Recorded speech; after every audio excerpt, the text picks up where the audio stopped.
Guinness world record खालामनोब्ला बर'फोरनो 100 कोटी नांलाया 1 कोटी रांनि बाजेटजोंनो बर'नि बागुरुम्बाया गोदान रेकर्ड सोरजिगोन। बे गोनां बाथ्राखौ बुंदों मिरु एबसुनि आफादगिरि दिपेन बर'आ। दिनै उदालगुरि जिल्ला एबसुनि बानजायनायाव खुंनाय खुंगा जिथि रंजालि बैसागु फोरबोआव बाहागो लानानै बेबायदि बाथ्राखौ बुंथियो बिथां दिपेन बर'आ। उदालगुरिनि बिष्णु राभा कृष्टि संगुआव खुंनाय खुंगा जिथि रंजालि बैसागु फोरबोनि हाबाफारि बादियै दिनै गिबि सानाव फिरफिला बिरहोनाय गोजोन खौसेथिनि फारौ बिरहोनाय रंजालि बैसागुनि हामलायथि बावनाय बैसागु गेवलां मोसानाय आरो गोखा गोखै जानाय हाबाफारिखौ फारियै खुंफुंनाय जायो। मिरु एबसुनि आफादगिरि दिपेन बर' आरो उदालगुरि जिल्ला एबसुनि आफादगिरि कर्नलियास दैमारिया बर'फोरनि बैसागु फालिनाय आरो हारिमुनि सायाव माखासे गोनां बाथ्राखौ बुंबावदों।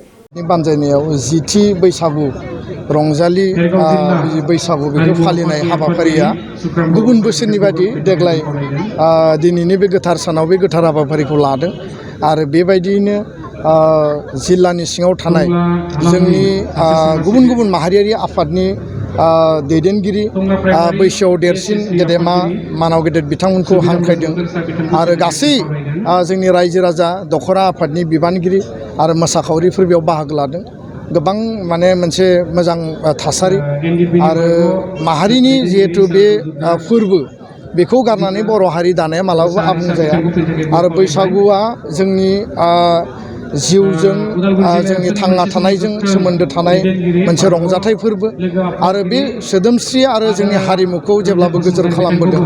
दुलाराय बर' फरायसा आफादा माहारियारि आफाद हिसाबै बैसागु रंजानायनि गेजेरजों माहारिनि गेजेराव खौसेथि अनलायनाय आरो जोंनि गेजेराव बिदा फंबाय सानलायनायखौ बोरै बांहोनो हायो लोगोसे जोंनि हारिमु जोंनि जि आइडेन्टिटि जि सिनायथि बे आइडेन्टिटिनि जि सार्भाइभेल बिनि थामोनथा रैखाथिखौ बोरै जोङो मजबुत खालामनो हायो आरो बे रंजानायनि गेजेरजों बिश्व दरबाराव जोङो बैसागुखौ बोरै जोङो लांनो हायो बिनिनो मोनसे थांखि हिसाबै गासै दखरा जिल्ला आरो जोंनि दालाइ आफादफ्रा मिरु आफादा जोंहा खुंबोदों आरो बेखायनो दिनै उदालगुरि जिल्लायाबो खुंदों।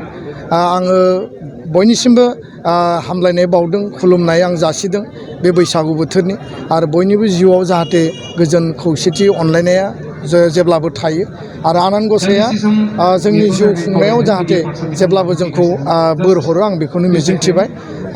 दुलाराय बर' फरायसा आफादनि बे इनिसियेटिभनि गेजेरजों फैबाय थानाय समाव आरोबाव जों साबसिन हामसिन जोंनि बे रंजाथाइ फोरबोखौ मोजाङै खुंफुंनो थाखाय जों इयुननि समाव नाजागोन। गोजोन्थों। रेकर्ड खालामनायनि थाखाय गोबां माने बुंसोलायदों दा बर' हारिनि मेलेमजिबि माखासे बे समावहाय बैसागो मोसानायखौ गिनिस बुकआव बा बागुरुम्बा मोसानायखौ गिनिस बुकआव रेकर्ड खालामनो थाखाय एबसुनिफ्राय मा बेबस्था लानानै दं? दुलाराय बर' फरायसा आफादनि बानजायनायाव जोंनि थांखि बायदियै बैसागुनि वार्कशप जोङो गासै आसाम नाङै जिल्ला दखरा आरो इउनिट कमिटियाव खालामो आरो बे जिल्ला दखरा इउनिट लेभेलाव जिखिनि वार्कशप खालामनाय जायो खाम जथा सिफुं सेरजा दामनायनि मोसानायनि बैसागु मोसानाय आरो बायदिसिना मोसानाय दा बेखौ हिसाब खालायोबा जोंनि माने वार्कशपआव बाहागो लागिरिफोरनि अनजिमाया खमैबो 10,000सो जाहैगोन आरो बेखिनिखौ लानानैबो जोङो बेबायदि मोनसे हाबाफारि जों लानो हायो। नाथाय दुलाराय बर' फरायसा आफादा जों अफिसियेलि जोंनि डेलिगेटआव बा केबिनेटआव बा एग्जिकिउटिभआव बेबायदि दाबो जोङो रिजलिउसन लायाखै।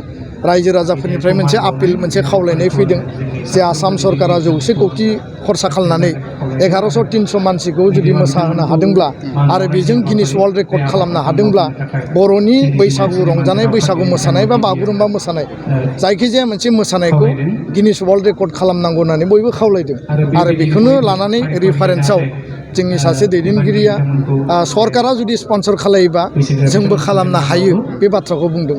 नाथाय सरकारा 100 कोटीजों जिखिनि खालामदों जोंनो माने 100 कोटीनि प्रयजन गैया। थांलाय फैलाय गाननाय जोमनायनि खरसा मोनोब्ला 5-10 कोटीजोंबो बेखिनि खामानिखौ मावनो हायो। दा सोरबाया खालामबानो जोंबो खालामनांगौ होननाय बाथ्रा गैया। जोङो 100 किल'मिटार आर'नाइ दानानैबो जों गिनिस वर्ल्ड रेकर्ड खालामनो हायो। नाथाय माहारिखौ बिश्व दरबाराव मुलुगनि दरबाराव लांनो थाखाय मालाबा नङा मालाबा नैबेबायदि माने इनिसियेटिभखौबो बैसागु मोसानायानो जा बागुरुम्बा मोसानायानो जा बा ज'है खाम दामनाय बा आलादायै सिफुं दामनायानो जा बेबायदि मोनसे हाबाफारि जोङो लानांगोन आरो होमबानिया बै बर'नि बे मोसानाय दामनाय देनाया गोजोर जानानै थागोन आरो जोङो मुलुग दरबाराव बेखौ एस्टाब्लिस खालामनो हागोन। दा बेखायनो उननि समाव जों थारैनो सानगोन आरो रायजो राजाया आशीर्बाद खालायोबा थारैनो बे हाबाफारिखौ दुलाराय बर' फरायसा आफाद, बर' थुनलाइ आफाद आरो जों ज' लोगो नांनानै मावफुंनो हागोन होननानै आंहा माने आसा आंहा माने फोथायनाय दङ। गोजोन्थों। दिनै दुलाराय बर' फरायसा आफाद उदालगुरि जिल्ला जोङो 10थि बैसागो रंजालि बैसागो फालिथाय जोङो उदालगुरिनि बिखायाव थानाय जे बिष्णु राभा कृष्टि संघ बेयावहाय जोङो लानाय जादों। ओरैनो गुबुन बोसोरफोराव जोङो माने 3-4 बैसागनि गेजेराव जों बे हाबाफारिखौ लानाय जायोमोन, खिन्थु देग्लाय जों एसे लेटलि खुंनो गोनां जाबाय किसुमान माने हाबाफारि थानायनि थाखाय जोङो एसे लेटलि खुंबाय। थेवबो लेटलिबाबो जोङो साफ्रोमबो जोंनि बर' फिसा आंनि बैसोआव गिदिर साफ्रोमबोनिसिम आंनि खुलुमनाय सिबिनाय आं दिनैनि बे बैसागु खुंथायनि गेजेरजों आं बावहरदों। लोगोसे आंनि बैसोआव उन्दै साफ्रोमबो फंबाय बिनानाव बिथांमोननिसिम आंनि अननाय आं बावहरदों। दिनै उदालगुरि जिल्ला दुलाराय बर' फरायसा आफाद हिसाबै बेयाव मोननैसो हाबाफारि बेबायदि लानानै जोङो बे बैसागु जि रंजालि बैसागु फोरबो बेखौ जोङो खुंनाय जादों। सेथियाव जोङो फिरफिला बिरहोनाय हाबाफारि जोङो लाबाय, नैथि मुंख्लंफोरनिसिम बिबार बावनाय, बिनि उनाव जोङो जोंनि गेदेमा बिथांमोननिफ्राय बोर जों लानाय, बिथांमोनखौ मान बावनाय बे हाबाफारि जोङो दिनै लानाय जादों। आरो जोङो आसा खालामदों जि दुलाराय बर' फरायसा आफादा माने जि मोनसे थांखि आरो नोजोरजों बे रंजालि बैसागु फोरबोखौ जों मोनफ्रोमबो बोसोरावनो मिरु जिल्ला आरो दखरा आफादफोरा जों खुंनाय जादों। बेखौ मोनसे आब्रुथि गोनाङै जों खुंनायनि जि मोनसे थांखि आरो नोजोरजों जों खुंदों। दा बेफोर गासैबो जाफुंगोन।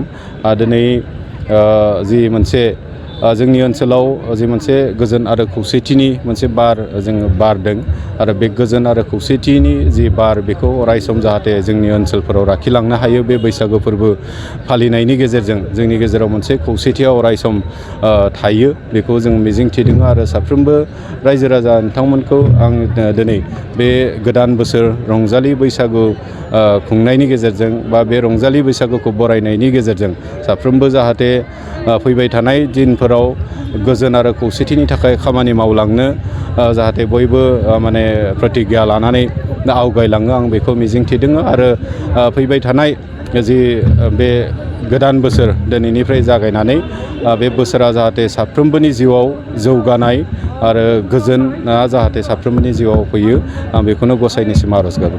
क'क्राझार सहरनि साखाथि थिथागुरियाव थानाय मानास पाब्लिक स्कुला 2023-24 सोलोंथाइ बोसोरनि गोदान मुं थिसननाया सोलिगासिनो। थिथागुरियाव थानाय इंराजि बिजोंनि मानास पाब्लिक स्कुलाव दासान्दि नार्सारिनिफ्राय 7 थाखोसिम गोदानै मुं थिसननाया सोलिगासिनो। बे फरायसालियाव गुन गोनां सोलोंथाइ होनायजों लोगोसे फरायसाफोरनि थाखाय दं मोजां खाबुफोर। थाखो फोरोंथायनि अनगायैबो yoga classes, basic computer education, English speaking skills, maths and science projects, highly experienced faculty आरो स्मार्ट क्लासेसनि खाबुफोर दं। बेजों लोगोसेनो बे फरायसालियाव हौवासा आरो हिन्जावसानि थाखाय आलादा हस्टेलबो दं। गोसो गोनां बिजाथिफ्रा थिथागुरिनि मानास पाब्लिक स्कुलाव मुं थिसन्नोब्ला नैबे मबाइल नाम्बार 6000853288 एबा 8638167582 आव कल खालामनानै स्लट लानो हागोन।